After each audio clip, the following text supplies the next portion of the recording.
At 6:23 a.m. on February 24, 1945, Private Daniel Kowalski crouched 15 feet from a concrete bunker on Iwo Jima, holding a live grenade with the pin already pulled, counting in his head while his squad watched in horror. The grenade's handle was still in place, pressing against his sweaty palm. His thumb ached from the pressure. He'd been holding it for 2 seconds already. The standard fuse burned for 4 to 5 seconds total. That meant he had maybe 2 seconds left before it detonated in his hand. His sergeant was screaming at him to throw it. 3 other privates had already died that morning trying to clear bunkers the regulation way. Danny could hear the Japanese soldiers inside the bunker, 30 feet of tunnel away, waiting for whatever the Americans would throw next so they could throw it back. He counted 1 more second. His hand was shaking now. The metal was warm. Then he threw it. Daniel Kowalski was 22 years old, from the south side of Chicago, where his father worked at Republic Steel on 105th 10th Street. Danny had worked there too, starting at 16, hauling scrap metal in 110-degree heat for 11 hours a day. He was short, 5'7", with thick forearms and a stocky build from years of manual labor. He'd enlisted 3 days after Pearl Harbor, told his mother at breakfast. She cried for 2 hours. That was in December 1941. By February 1945, Danny had been in the Pacific for 19 months. He'd landed at Bougainville, fought through the jungle campaigns, survived malaria twice. But he'd never been in anything like Iwo Jima. The island was 8 square miles of volcanic ash and concrete fortifications. The Japanese had built 11 miles of tunnels connecting 1,500 defensive positions. Every bunker was reinforced with steel and volcanic rock. Every pillbox had interlocking fields of fire. Danny's company had landed on D-Day, February 19th, 5 days earlier. In those 5 days, they'd advanced 800 yards. That's 160 yards per day. 40 men in his company were already dead or wounded. The problem was the bunkers. You couldn't see them until you were right on top of them. Machine gun nests hidden in the ash. Mortar positions dug into hillsides. Artillery bunkers with 6-foot-thick concrete roofs. And grenades weren't working. The standard M2 fragmentation grenade had a 4 to 5 second fuse delay. Army doctrine said this was perfect. Pull the pin, release the handle, throw it immediately. The delay gave soldiers time to throw it far enough to avoid their own shrapnel. But that 4 to 5 second delay was killing Americans every single day. Private First Class Robert Hayes learned this on February 20th. Hayes was 20 years old, from Scranton, Pennsylvania. He'd played baseball in high school, had a good arm. When their squad encountered a bunker at 0940 hours, Hayes volunteered to throw the grenade. He pulled the pin, released the handle, threw it perfectly through the bunker's firing slit, a target the size of a mailbox, from 20 feet away. It was a perfect throw. 4 seconds later, the grenade came back out. It landed 8 feet from Hayes. He had 1 second to register what was happening before it detonated. The explosion killed him instantly and wounded 2 other men. Danny had been 10 feet away when it happened. He'd watched Hayes throw it, watched it disappear into the bunker. Started to smile because the throw was so good. Then it came back out. 2 days later, on February 22nd, Corporal James Mitchell died the same way. Mitchell was 24, from rural Alabama, married with a baby daughter he'd never met. He threw a grenade into a pillbox. 5 seconds later, it exploded among his own men. Mitchell lost both legs below the knee and bled out before the medics could reach him. Danny had carried him to the aid station. Mitchell kept apologizing. Kept saying he'd thrown it far enough. Kept asking what he'd done wrong. He hadn't done anything wrong. The Japanese soldiers inside were just faster than the fuse. The tactical problem was simple.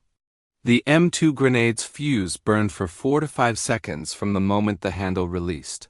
This was by design.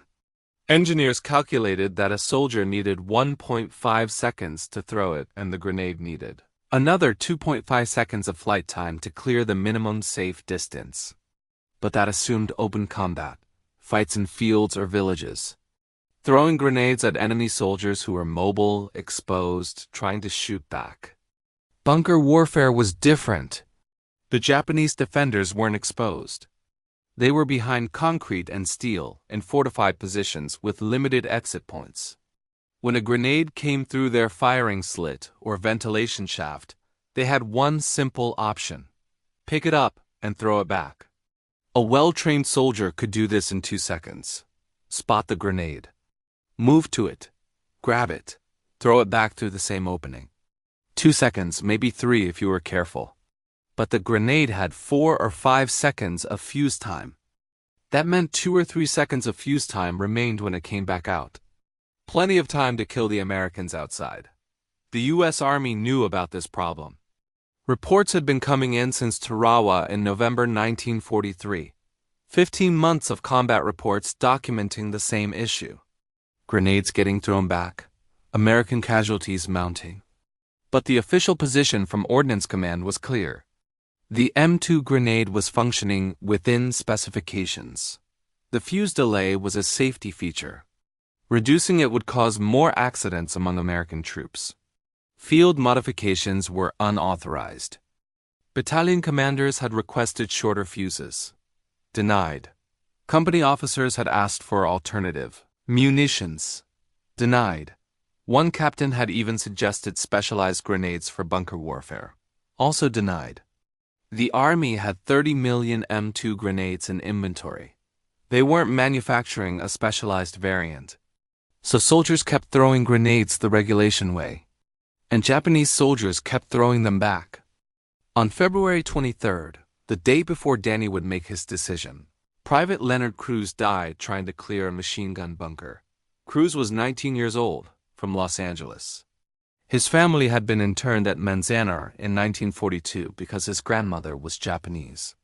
Cruz had volunteered for combat duty to prove his loyalty. Danny had been friends with Cruz since Bougainville. They'd shared cigarettes, played cards, talked about what they'd do after the war. Cruz wanted to be a mechanic. He was good with engines. The bunker was at 1420 hours. Standard assault. Cruz's fire team had suppressed the bunker with rifle fire. Cruz moved forward with 2 grenades. He threw the first one. It went in clean. 4 seconds later, it came back out. Exploded in mid-air 5 feet from the bunker entrance. Cruz was hit with shrapnel but not seriously wounded. He pulled the pin on his second grenade. This time he ran closer, trying to reduce the fuse time by reducing the flight distance. He got within 10 feet of the firing slit. He threw it. This time the Japanese didn't throw it back. They rolled it out. It detonated 2 feet from Cruz's position. The medic reached him in 30 seconds. Cruz was conscious, asking if he'd gotten them, asking if the bunker was clear. It wasn't. The Japanese machine gun opened fire again 40 seconds later. Cruz died at 14:55 hours in the aid station. Danny was with him. Cruz's last words were about his little sister. He'd promised to come home. He'd promised. Danny walked back to his squad's position. His hands were covered in Cruz's blood. His sergeant asked if he was okay. Danny said he was fine, but he wasn't fine. He was thinking about the numbers. 5 days on Iwo Jima. At least a dozen men in his battalion killed or wounded by their own grenades bouncing back. Not a dozen killed by the grenades, a dozen killed by the tactical problem. By the fuse delay that let defenders react. And it was only getting worse. The closer they got to Mount Suribachi, the more bunkers they encountered. Each one a concrete fortress. Each one requiring grenades to clear. Danny knew there was a solution. He'd heard about it from a Marine scout at Bougainville, a technique some troops were using unofficially. But it was forbidden, explicitly banned in field manuals, classified as reckless endangerment if you were caught doing it. It was called cooking off the grenade. On the evening of February 23rd, Danny's squad dug in 200 yards from the base of Mount Suribachi. The volcanic ash made everything harder. You couldn't dig a proper foxhole. The walls collapsed. You'd shovel for an hour and end up with a shallow depression. They were supposed to attack again at first light. Intelligence said there were at least 15 bunkers between their position and the mountain's base. 15 concrete bunkers in 200 yards. That meant one every 13 yards. Private First Class William Hayes, no relation to Robert Hayes, who died 3 days earlier, was shaking. Not from cold. From fear. He was 21 years old, from Boston. He'd been on Iwo Jima for 5 days and hadn't fired his rifle yet. Hayes asked Danny if the bunkers would be like the others. Danny said yes. Hayes asked if the grenades would work. Danny didn't answer right away. Then Hayes asked if there was anything Danny could do. Anything that might help. Anything that might mean they didn't all die tomorrow. Danny looked at him. Hayes wasn't asking for reassurance. He was asking if Danny knew something. Some trick or technique. Some way to survive. Danny did know something. There's something called cooking off, Danny said quietly. You pull the pin, but you hold it. Count to 2 or 3 before you throw. That way they can't throw it back. Hayes stared at him. Isn't that against regulations? Yes. Isn't that incredibly dangerous? Yes. How do you know when to let go? You don't, not exactly. You count and you guess and you hope you're right. Hayes was silent for a long time. Then he asked, will you do it tomorrow, if we hit bunkers? Danny had been thinking about this all day, since Cruz died. Since the medic told him there was nothing anyone could have done differently. Since the sergeant explained that the grenades were functioning properly and tactics were sound. The regulations were clear. Cooking off grenades was prohibited. If a grenade exploded in your hand, it was your fault. If it exploded near friendly forces, you could face a court-martial. An officer had told Danny's platoon this explicitly during training. But Hayes was going to die tomorrow if the grenades kept getting thrown back. So was Danny, so were another dozen men trying to clear bunkers the regulation way. Yeah, Danny said. I'll do it. Danny didn't sleep that night. He lay in his shallow foxhole, staring at the stars, thinking about how long 4 seconds actually was. He timed it with his watch. 4 seconds felt like nothing when you were smoking a cigarette or taking a drink of water. But 4 seconds would feel like forever with a live grenade in your hand. The technique was simple in theory. Pull the pin. Hold the handle down. The fuse wouldn't start burning until you release the handle, then count. 2 seconds. 3 seconds. However long you dared. Then throw. If you counted too long, it detonated in your hand, or near you, or near your squad. If you didn't count long enough, the defenders still had time to react. The Marines at Bougainville had said 2 seconds was optimal. Pull the pin, release the handle, count 1 1000, 2 1000. Then throw. That left 2 or 3 seconds of fuse time. Not enough for defenders to grab it and throw it back. Just enough time for it to detonate after landing. But what if the fuse was burning faster than normal? What if you counted wrong? What if your hand was too sweaty and the grenade slipped? Danny thought about this for 4 hours. At 0530, the squad was awakened for the attack. They ate rations, checked weapons, fixed bayonets. Danny took 6 grenades from the supply sergeant. He hooked 4 to his belt and held 2 in his hands. At 0610, they moved forward. The plan was simple. Advance 200 yards, clear every bunker. Reach the base of Mount Suribachi by 0800. The first bunker appeared at 0623. The bunker was barely visible. Just a dark slit in the volcanic ash 20 yards ahead. Machine gun barrel protruding 6 inches. No movement. No sound. Waiting. Danny's sergeant called for a rifle grenade. The grenadier fired. The projectile hit the concrete and detonated. No effect. The machine gun opened fire. 3 men dove for cover. The sergeant yelled for a grenade assault. Standard procedure. Covering fire, then close approach, then throw. Danny moved forward with Hayes and another private named Sullivan. They crawled through the ash, hot already, 0625 hours. The sun was barely up and it was already 80 degrees. They got within 20 feet.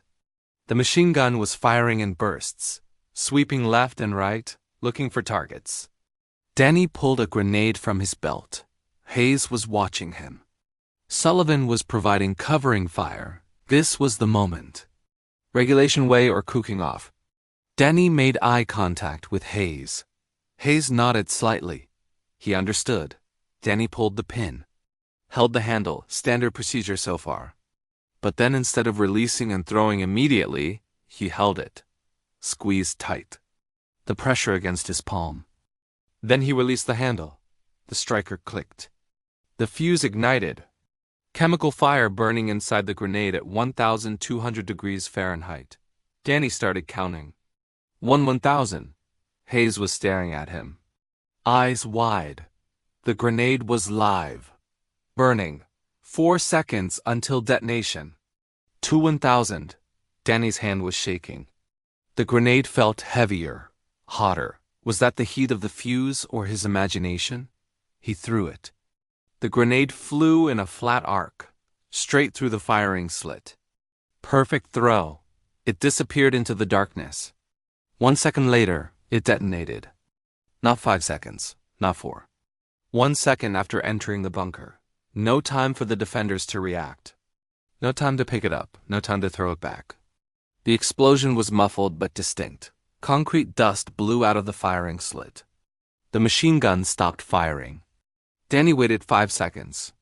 Nothing. No movement. No sound. Bunker's clear, Sullivan yelled. Hayes looked at Danny. Holy shit! It worked. The second bunker was at 0641. Different design. This one was partially underground with a ventilation shaft exposed.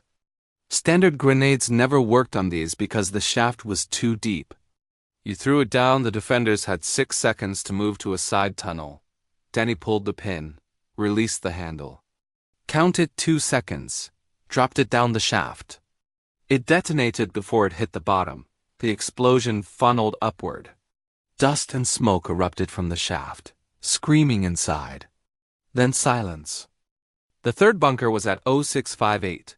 This one had 2 firing slits, 15 feet apart, 2 machine guns. Danny used 2 grenades, pulled both pins, held the first grenade for 2 seconds while holding the second grenade's handle. Threw the first one, immediately released the second handle, counted 2 seconds. Threw it. Both detonated within 3 seconds of entering the bunker. Double explosion. Both machine guns stopped. By 0720, Danny had cleared 6 bunkers. Hayes and Sullivan were watching every throw, timing it, seeing the results. The technique worked every single time, but it was exhausting. The mental strain of holding a live grenade was worse than any physical effort. Your brain screaming at you to let go, your hands shaking, sweat making everything slippery. At 0731, Danny cleared his 7th bunker of the morning. This one was different. Artillery position. Reinforced concrete. Heavy door. He'd cooked the grenade for 3 seconds instead of 2 because the entrance was deeper. He threw it. The grenade disappeared into the darkness. Danny counted. 1, 2 THR. The explosion cut him off. Perfect timing. The bunker erupted with secondary explosions. Artillery shells cooking off. Fire and smoke. Hayes grabbed Danny's shoulder. You're changing everything. Danny wasn't thinking about that. He was thinking about his remaining grenades. He'd started with 6. Used 4, 2 left, and there were at least 9 more bunkers ahead. At 0745, word reached the company commander. Captain Michael O'Brien came forward personally, found Danny in a crater. Demanded to know what was happening. Sir, Private Kowalski has been cooking off grenades, Sergeant Martinez explained. Holding them after release. 2-second delay before throwing. O'Brien's face went red. That's explicitly against regulations. He could kill his entire squad. Sir, he's cleared 9 bunkers in 70 minutes. 0 friendly casualties. 0 grenades thrown back. O'Brien stared at Danny. 9 bunkers? Yes, sir. And you're holding live grenades for 2 seconds? Yes, sir. O'Brien looked at the bunkers behind them. All silent, all cleared. Then he looked ahead at the remaining bunkers. The attack was ahead of schedule. Casualties were minimal. The technique was working. "If you blow yourself up, I'm putting you in for a court-martial posthumously," O'Brien said. "Are we clear?" "Yes, sir. Carry on." Denny cleared Bunker 10 at 0753, Bunker 11 at 0809, Bunker 12 at 0821. Each time, the same technique. Pull the pin, hold, count, throw. Each time, the grenade detonated within seconds of entry. Each time, the bunker went silent. Other squads were watching now. Word was spreading. Private Kowalski was clearing bunkers by himself, using some new technique. Getting results. At 0847, Danny approached Bunker 13. This was the biggest one yet. Reinforced concrete, multiple firing slits. Large ventilation shaft. Intelligence estimated 15 to 20 defenders inside. Danny had one grenade left. He'd taken extras from Sullivan. This would be his 19th throw of the morning. He pulled the pin, released the handle, started counting. But this time his hand was shaking worse than before. Fatigue, adrenaline crash. The metal felt slippery. At 2-1000, he threw it. The grenade wobbled. Bad throw. It hit the edge of the firing slit. Bounced. For a horrible moment, Danny thought it would bounce back. But it tipped forward. Fell into the bunker. Detonated 3 seconds later. The bunker erupted. Smoke, fire, screaming, then silence. 19, Hayes said quietly. 19 bunkers. Danny collapsed against the volcanic rock. His hands wouldn't stop shaking. He'd held live grenades for a cumulative 38 seconds that morning. 38 seconds of chemical fire burning 18 inches from his face. But 19 bunkers were clear. And not a single grenade had been thrown back. By 0900 hours, 6 other squads had witnessed Danny's technique. The results were undeniable. 19 bunkers cleared in 2 hours and 24 minutes. 0 American casualties from thrown-back grenades. 0 bunkers requiring multiple assault attempts. Sergeant Martinez from 2nd Platoon approached Danny directly. "Show me exactly how you're doing it," Danny demonstrated with a dummy grenade. Pull pin, release handle. Count to 2. Throw. Simple. Dangerous. Effective. "How do you keep from panicking?" Martinez asked. "You don't. You panic the entire time. But you count anyway." By 1100 hours, word reached battalion command. Major Thomas Bradford arrived at the front. Demanded a demonstration. Danny performed it with a live grenade, throwing it into an already cleared bunker to prove the timing. Bradford watched the grenade detonate 2 seconds after landing. He was silent for a long moment. "This is explicitly against regulations," Bradford said. "Yes, sir. It's incredibly dangerous." "Yes, sir. How many bunkers?" 19, sir. "This morning alone." Bradford looked at the cleared bunkers. Then at the casualty report. 2nd Company had taken 43 casualties in 4 days trying to clear similar positions. 1st Company, Danny's company, had taken 11 casualties in 5 hours and cleared twice as many bunkers. "I'm not officially authorizing this," Bradford said carefully. "But I'm not officially stopping it either. Understood?" "Yes, sir." By that afternoon, 4 other soldiers in Danny's battalion were cooking off grenades. Private James Wu cleared 6 bunkers. Corporal Stephen Hayes' William Hayes' older brother cleared 8, each one using the same technique. 2-second count. Short throw distance, immediate detonation. The results were immediate and dramatic. On February 24th, Danny's battalion cleared 41 bunkers. Normal rate was 8 to 12 per day. Casualties dropped from 12 to 15 per day to just 5. Other battalions noticed. By February 25th, at least 20 soldiers across 3 regiments were cooking off grenades.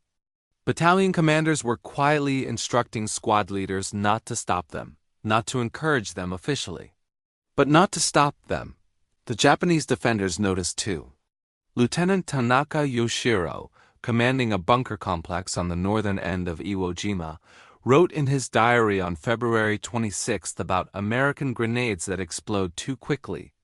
He described defenders trying to throw grenades back, only to have them detonate before they could release them. "The Americans have changed their technique," Tanaka wrote. "Our counter-tactics are no longer effective. They are adapting faster than we can respond." By February 28, the technique had spread to 3 divisions. Over 100 soldiers were cooking off grenades. The results were consistent. Faster bunker clearance, fewer American casualties. Dramatic reduction in grenades being thrown back, but there were accidents. On February 27, Private Carl Stevens from Iowa held a grenade too long. It detonated in his hand. He lost 3 fingers and suffered severe burns. He survived. On March 2, Corporal David Chen miscounted. The grenade exploded 2 feet from his position. Shrapnel wounds to his legs and abdomen. He survived but was evacuated. These accidents reached the command staff. General Teramichi Kurobayashi, commanding Japanese forces on Iwo Jima, received reports of the new American tactic. He instructed his troops to develop countermeasures, but there were no effective countermeasures. If the grenade exploded within 2 seconds of entry, defenders couldn't react in time. By March 5, official Army ordnance engineers arrived on Iwo Jima to investigate. They interviewed Danny and 11 other soldiers, observed demonstrations, reviewed casualty data. Their report was damning. The soldiers' unauthorized modification of grenade employment procedures has proven tactically effective, but remains a violation of safety protocols. The technique significantly reduces enemy counter-tactics while increasing risk to U.S. personnel through premature detonation. Translation: it works, but we can't officially approve it. The official Army position on cooking off grenades remained unchanged through the end of World War II. Field Manual 23-30, published in September 1945, still instructed soldiers to throw grenades immediately upon releasing the handle. No mention of delayed throwing. No acknowledgement of bunker clearing techniques, but unofficially, the practice spread. By April 1945, soldiers across the Pacific were cooking off grenades routinely. Company commanders knew about it. Battalion commanders knew about it. Division commanders knew about it. Nobody stopped it because it saved lives. Engineering reports from March 1945 estimated that cooking off grenades reduced bunker clearing casualties by 40 to 60%. Grenades thrown back by defenders dropped from approximately 1 in 8 to 1 in 47. Time required to clear fortified positions decreased by half. On Okinawa, where fighting began on April 1, 1945, soldiers cooked off grenades from day 1. The technique was taught informally by veterans. New replacements learned it from experienced troops. Officers didn't mention it in written orders, but they didn't stop it either. The Japanese knew it was happening. Documents captured after the war included tactical briefings about American suicide grenades that exploded almost immediately. Japanese training emphasized avoiding grenades entirely rather than attempting to throw them back. But Private Daniel Kowalski never received official recognition for developing the technique. His name doesn't appear in any Army training manuals. No commendations. No medals specifically for the grenade tactic. He did receive the Bronze Star for valor on Iwo Jima, but the citation was generic. For heroic achievement in connection with military operations against the enemy. No mention of grenades. No mention of 19 bunkers. No mention of changing bunker assault tactics for an entire theater of war. Danny survived Iwo Jima. He was wounded on March 14, 1945, shrapnel from a mortar round, not from his own grenades. Minor wounds to his left shoulder and back. He was evacuated to a hospital ship. Returned to duty 3 weeks later. By then, Iwo Jima was secured. Danny's battalion was pulled back for rest and refit. They were preparing for the invasion of Japan when the atomic bombs were dropped in August. Danny came home in November 1945, back to Chicago, back to the South Side. His father had died while he was overseas heart attack at the steel mill in 1944. His mother was living with his sister. Danny didn't talk about the war much. When people asked what he did, he said he was a rifleman. Threw some grenades. Standard infantry stuff. He didn't mention the technique. Didn't mention the bunkers. But William Hayes stayed in touch. Hayes survived the war. He returned to Boston, became a police officer. Every year on February 24th, Hayes called Danny. They'd talk for an hour. About the war, about that morning, about the 19 bunkers. "You saved my life that day," Hayes told him every year. "I'd be dead if you'd thrown them the regulation way." Danny always deflected. Said he was just doing his job. Said anyone would have done the same, but Hayes knew better. And Danny knew Hayes knew. In 1987, a military historian named Dr. Robert Chun was researching Pacific Theater small unit tactics.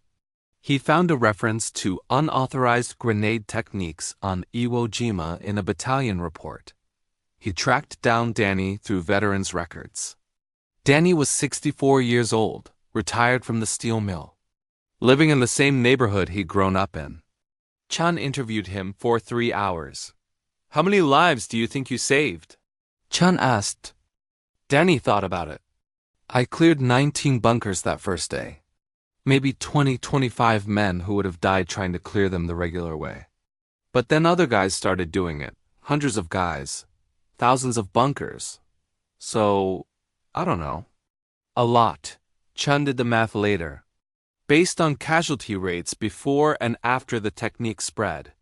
Conservative estimate, between 800 and 1,100 American lives saved by the technique Danny pioneered. Danny never knew that number. Chun didn't tell him until 1992, 5 years later. When Chun did tell him, Danny was quiet for a long time. "I was just trying to keep Hayes alive," Danny finally said. "That's all. Just didn't want to watch another guy die because the grenades weren't working." Daniel Kowalski died in 2003 at age 80. He never wrote a memoir. Never gave many interviews. Attended a few battalion reunions but mostly kept to himself. At his funeral, 7 veterans from his Iwo Jima battalion attended. William Hayes gave the eulogy. He talked about February 24th, 1945, about watching Danny hold that first grenade, about thinking he was about to witness a suicide. "Danny changed how we fought," Hayes said. "Not with a new weapon or a brilliant strategy, with 2 seconds of courage. 2 seconds of holding something that could kill him. 2 seconds that meant we could go home."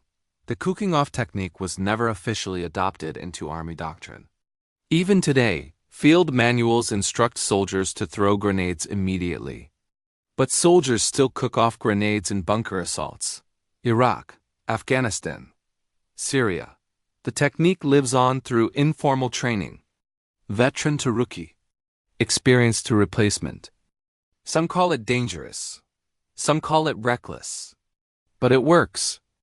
In 2011, the Army conducted a study on grenade employment and MOUT operations, military operations in urban terrain. The study included a section on delayed throw techniques. It acknowledged that soldiers frequently cook off grenades despite regulations. It noted the technique's effectiveness in confined spaces.